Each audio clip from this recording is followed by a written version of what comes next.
Ciao Raga! Musta Raga? Welcome sa inyong lahat. I am Chad and I will be your guide. Raga, meron akong ipapaalam sa iyo na dalawang tipo ng bonus. Ang isa ay 150 euros, yung isa naman ay 500 euros. Pero kailangan na panoodin mo ang video na array mula umpisa hanggang dulo para na sa ganon ay malaman mo yung buong detalye. Bakit? Dahil ang mga bonus na iyan, yung dalawang tipo ng bonus na ipapaalam ko sa iyo ay hindi iyan para sa lahat. Para malaman mo kung pwede ka o hindi, siyempre dapat na panoorin mo. Hindi rin para sa buong Italia ang bonus na pag-uusapan natin dahil yan ay nakadepende doon sa Regione di Residenza. Alamin natin ang detalye Raga, doon po ng sigla, partiamo!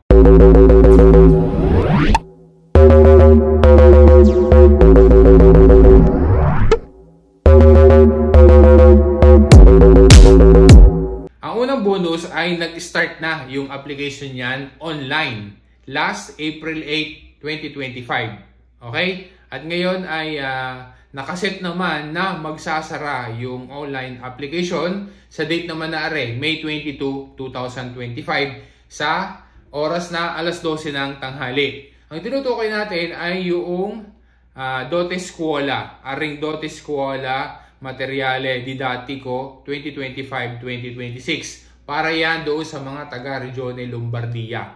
Take note ha, para yan sa mga taga-Regione Lombardia. Ang ISEE ay dapat na hindi mas mataas sa amount na 15,748.78 euros. Okay, yan ang limit ng ISEE. Para yan sa mga anak na nasa Eskwela Sekundarya di Primo Grado at saka Sekondo Grado. So yung mga taga-Regione Lombardia ay most likely alam nyo na ang tungkol sa Dote Scuola na ito. At marahil yung iba ay nakapag-apply na. Just in case na ikaw ay hindi pa, ay di ipinapaalala ko sa iyo Raga ha. Hanggang May 22, pwedeng mag-apply niyan online. Zero fees, high exchange rates. Itap-tap, send mo na yan!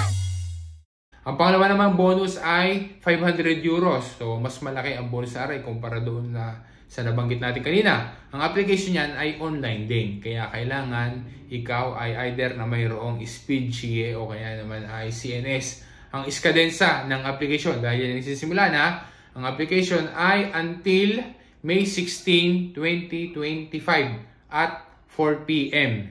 Okay? Ang limit naman ng ISEE ay 50,000 euros. So, mas mataas yung limit ng ISEE kaya inaasahan na mas marami ang pwede mag-apply.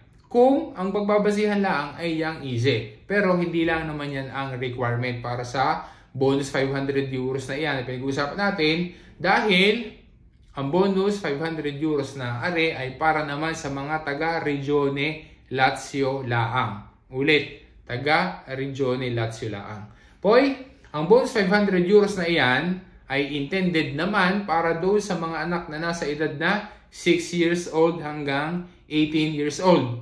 Ang ibibigay nila na yan ay in form of voucher.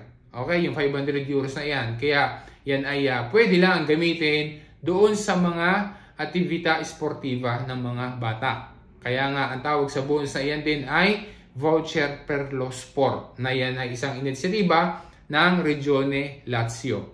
So yun ay pwede lang doon gamitin yung bonus na yan. Ari naman ang official website kung saan ay pwedeng i-process o kailangan na i-process ang online application at para na din sa iba pa na mga info at mga requirements na dapat mong malaman, bisitahin mo ang official website na iyan. Ang links ng dalawang bonus na iyan ay inilagay ko sa description para i-click mo na lang ay diretso ka na doon para na sa ganoon ay ma-check mo yan online. Okay? Sana nakatulong sa iyo Raga ang info na content ng vlog na are. Sana i-share mo rin sa iba. Grazie Raga, alla prossima!